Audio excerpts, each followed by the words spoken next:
बिस्मिल्लाहिर्रहमानिर्रहीम अस्सलाम वालेकुम। Welcome back to my channel Akko Kitchen. आज मैं आप लोगों के साथ मीठी टिक्कियाँ की रेसिपी लेके आई हूँ। इसको कोंडो की रेसिपी भी कहते हैं और ये मैंने 27 रजब के लिए घर में बनाई थी।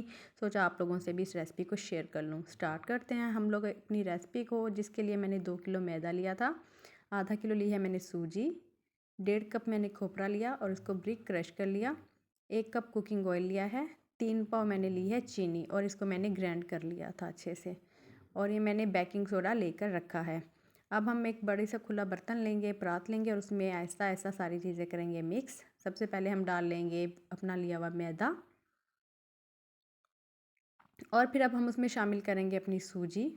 इनको बर्तनों से अच्छे से निकाल लेना है। अब हम इसमें शामिल करेंगे अपनी चीनी। इसको मैंने ग्राइंड करके पहले से इसलिए रख लिया था ताकि ये अच्छे से मिक्स हो जाए और गुठलियाँ टाइप चीज़ें ना बने इसके अंदर।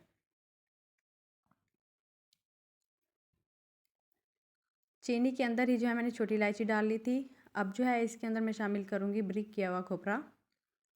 छोटी इलायची आपको नज़र आ रही होगी, इसको मैंने बहुत अच्छे से क्रश कर लिया था। अब जो है हम इसके अंदर हाफ़ चम्मच जो है वो बेकिंग सोडा शामिल करेंगे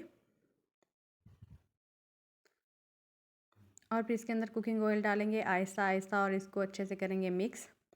1 किलो लिया है मैंने इसके अंदर डालने के लिए दूध, 4 गिलास आप उसको कह लें, और इसको अच्छे से थोड़ा थोड़ा करके डालेंगे और साथ ही साथ इसको गूंथते भी जाएंगे।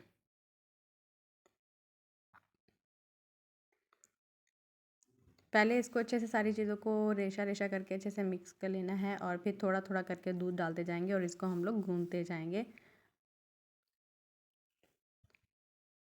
आटे की तरह हम इसको गूंदेंगे, बहुत ही नरम और मुलायम करके। अब इसमें मैंने दूसरा और तीसरा कप दूध का डाल दिया है।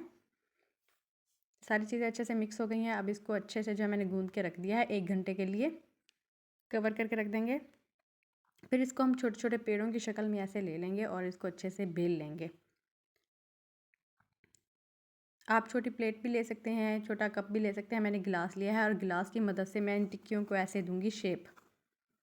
ये बहुत ही आसान और जल्दी इस तरीके से बन जाती हैं। अगर हम पेड़े बनाकर उसको अलग अलग से बेलते तो उसको बहुत ज़्यादा टाइम लग जाता और तकरीबन 1.5-2 घंटे का काम है, जो मैं आधे घंटे में यहाँ पे संवार लूँगी। टिक्कियों को इस शेप में मैंने बना के रख लिया है और अब फिर मैं लो फ्लेम पर मैंने जो है कुकिंग ऑयल को गर्म किया है। अब आहिस्ता आहिस्ता हम उसके अंदर अपनी टिक्कियाँ शामिल करते जाएंगे। अभी ये टिक्कियाँ तह में बैठती जा रही हैं। जैसे ये पकना शुरू होंगी, ये फूलना शुरू हो जाएंगी और ऊपर तह पे आ जाएंगी। 7 से 8 के करीब जो है मैंने इसके अंदर टिक्कियाँ शामिल कर दी हैं और इसको लो फ्लेम पर मैं बहुत अच्छे से पका रही हूँ। माशाल्लाह से ये देखें टिक्कियाँ जो हैं वो फूलना शुरू हो गई हैं, ऊपर आना शुरू हो गई हैं। अब हम इनकी साइडें चेंज करेंगे आराम आराम से। बहुत ही मज़ेदार, सादा और आसान रेसिपी। आप इसको घर में ज़रूर ट्राई कीजिएगा और कमेंट सेक्शन में बताइएगा कि मेरी जो आज की रेसिपी आप लोगों को कैसी लगी। ये देखिए फूलना शुरू हो गई हैं। अब हम थोड़ी थोड़ी देर बाद इनकी जो है वो साइड्स चेंज करते रहेंगे। मैंने बाकी सारे आटे को भी इस तरह से बना लिया था और 2 किलो में तकरीबन आप 60 से 80 या 100 टिक्कियाँ आराम से बना सकते हैं और इसको अच्छे से तकसीम कर सकते हैं। लाइट ब्राउन कलर जो है इनका हो गया था। अब मैं इनको ना बाहर निकाल रही हूँ। माशाल्लाह से जब ये गोल्डन कलर में हो जाएंगी आप इनको निकालें। ये बहुत ही सॉफ्ट बनी है, गोल्डन शेप में नज़र आ रही हैं। ये देखें ये बिल्कुल भी सख्त नहीं है। इसको बुज़ुर्ग बड़े बच्चे सब आराम से खा सकते हैं। ऐसे ही थोड़ी थोड़ी कर कर हम जो है अपनी सारी टिक्कियाँ बहुत ही अच्छे से फ्राई करेंगे। अगर कोई चीज़ आपको समझ ना आ रही हो, मिकदार समझ ना आ रही हो, तो आप कमेंट सेक्शन में मुझे कमेंट करके पूछ सकते हैं। मैं आप लोगों से ये रेसिपी ज़रूर शेयर करूँगी। मैंने सारे जो हैं अपने ये टिकड़े जो हैं मीठी टिक्कियाँ बना ली हैं। बहुत ही अच्छे से, कितना प्यारा इनका कलर आया है। बहुत ही मज़ेदार रेसिपी है। मेरी वीडियो पसंद आए तो लाइक शेयर और सब्सक्राइब कर दीजिएगा।